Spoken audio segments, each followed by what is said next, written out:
In just a few hours, California Governor Gavin Newsom set to give what his team is billing as a major announcement on redistricting.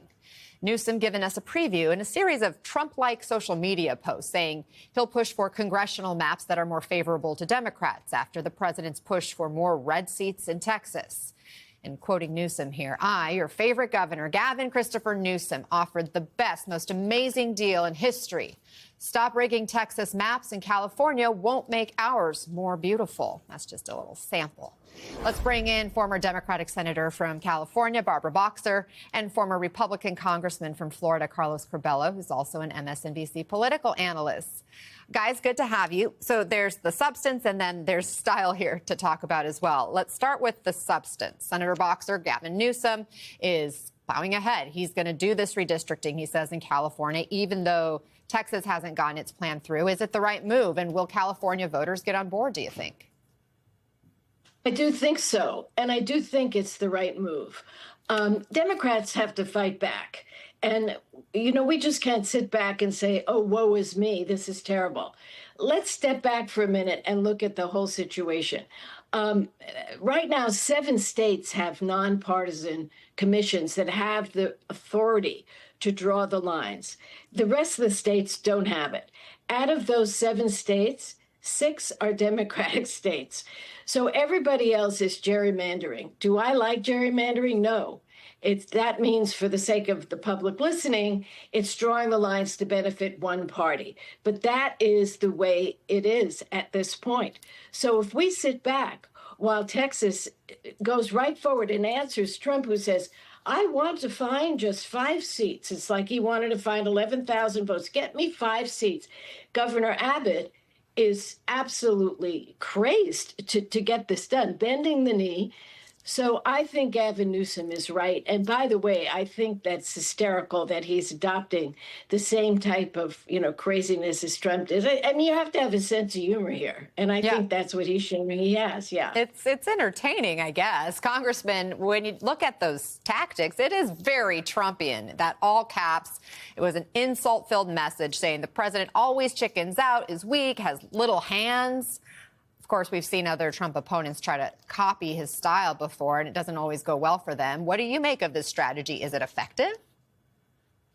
Well, it seems like Governor Newsom is taking a page out of the South Park strategy, right? They've been pretty successful here in the early going at making fun of the president, and he thinks this is good for him. He's a Democrat, so I think it will work out. I think Democrats will appreciate this kind of humor. We know that the president usually doesn't.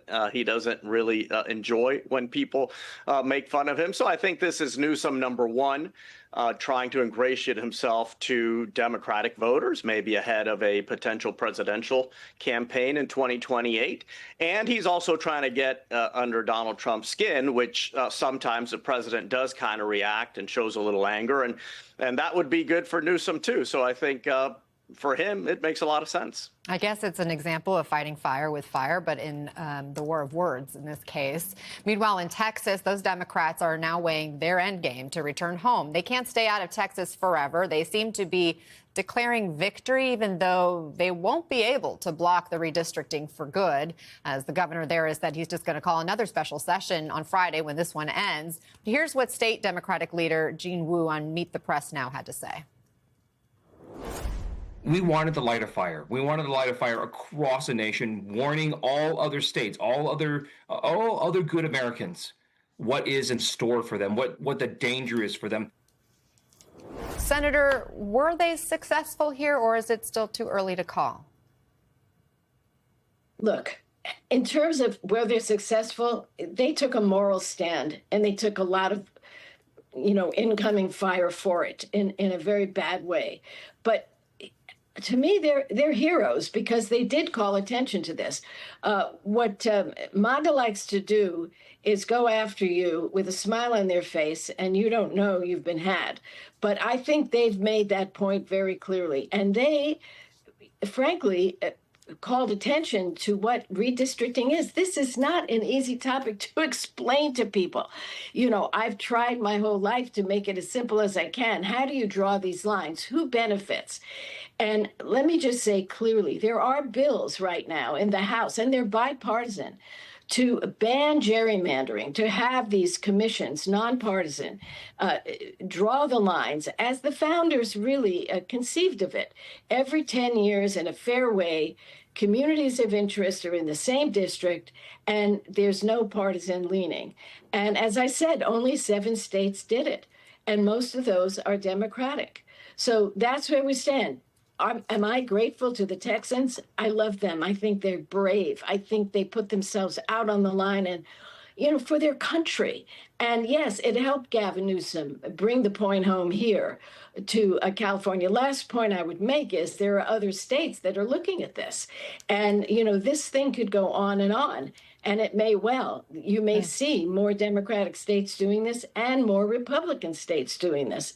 So it's not a pretty picture. I don't like it, but it is what it is. And Democrats are sick and tired of sitting back. We're going to step up, and we are going to, as you said, Anna, fight fire with fire. Shifting gears to Washington, Congressman, the president already is saying he's going to ask Congress to extend the National Guard's 30-day deployment there in D.C.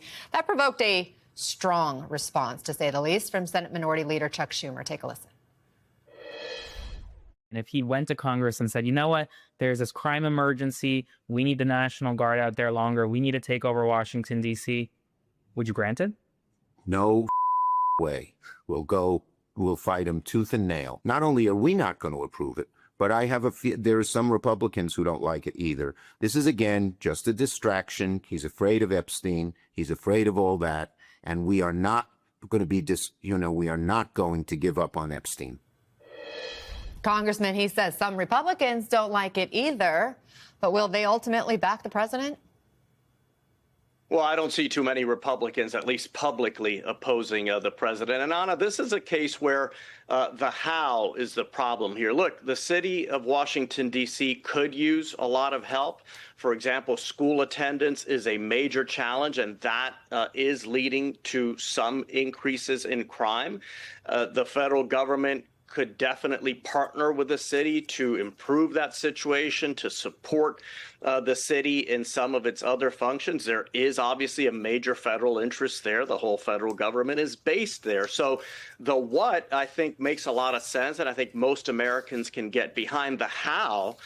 This hostile takeover of a city. And then, after what we saw in Los Angeles and the possibility of this happening in other parts of the country, that's why Democrats can't get behind it. That's probably why some Republicans, at least privately, oppose it.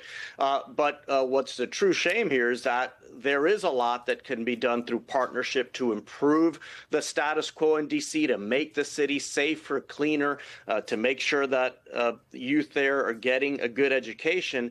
But this is not the most constructive way to do it, even though politically this is something that works for the president with his base, because they do like the idea of the president confronting some of these big cities governed by Democrats. And everybody could say no to crime, right? Although I wonder, Senator, do you think the president here is trying to go Democrats into appearing to be pro-crime?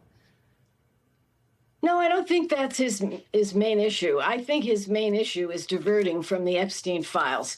This president doesn't want you to look over there. And what's happening is, as days go on, we see more and more photos of him with little girls and Epstein. It makes us sick. He cannot take it. So what better way than to do this? Now, I agree with Carlos 100%. Crime is an issue everywhere. By the way, if you want to look at the most gun deaths per capita, the top 4 states are red states where they have the most gun deaths. So why not do what Bill Clinton did? I was there in the 90s. Call in the red states, the blue states, the cities, and yes, sit down, talk about truancy, talk about the crime. One crime is a crime Too many. Last point. What we did in the 90s is we started community policing. We had an assault weapons ban. We had the Violence Against Women Act. We toughened up penalties. Some of them we didn't do right. But overall, it was the biggest drop in crime. So if he's sincere, I agree with Carlos. Let's get with it. He's not sincere. He just doesn't want us to look at the Epstein files. That is so clear to me. Former Senator Barbara Boxer, former Congressman Carlos Curbelo. Appreciate the conversation. Thank you.